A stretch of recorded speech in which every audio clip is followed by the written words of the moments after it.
અરે મમ્મી, ત્યાં કેમ ઊભા છો? આવો, બેસો ને. શું છુપાવો છો હાથમાં? સાડી? મારા માટે?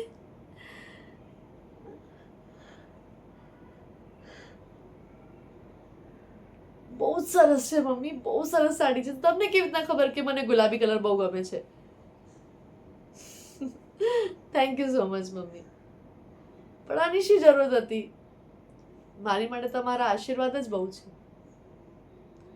ખબર છે મમ્મી, જ્યારે હું આ ઘરમાં આવીને ત્યારે મને એમ લાગતું હતું કે મારે કોઈ નણંદ નથી, મારે દેર પણ નથી, તો હું સાવ એકલી પડી જઈશ.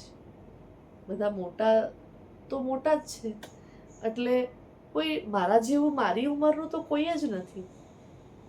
પણ સાચું કહું, મને ક્યારેય એવું ફીલ નહીં થયું કે તમે મારી સાસુ છો. મને એમ લાગે છે તમે મારી બેનપણી છો. મારા બહુ ઝીણી ઝીણી ખુશીઓમાં, દુઃખમાં, મારા રડવામાં, મારા હસવામાં તમે હંમેશા મારો બહુ સાથ આપ્યો છે. હું તમને સાચે થેન્ક યુ કહેવા માંગુ છું મમ્મી. મેં ઘણી સાસુઓને જોઈ છે જે વહુઓને એટલી હેરાન કરતી હોય છે, જેને આખો દિવસ કામ કરાવ્યા કરતી હોય છે, માનસિક ત્રાસ આપતી હોય છે.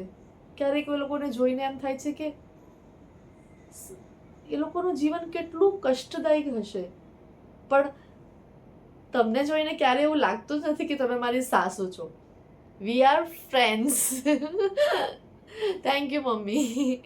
ચલો, આજે મારો બર્થડે છે, ફટાફટ તૈયાર થઈ જાઓ. આપણે બે જણા મૂવી જોવા જશું અને ડિનર પણ બહાર જ કરશું. ચલો.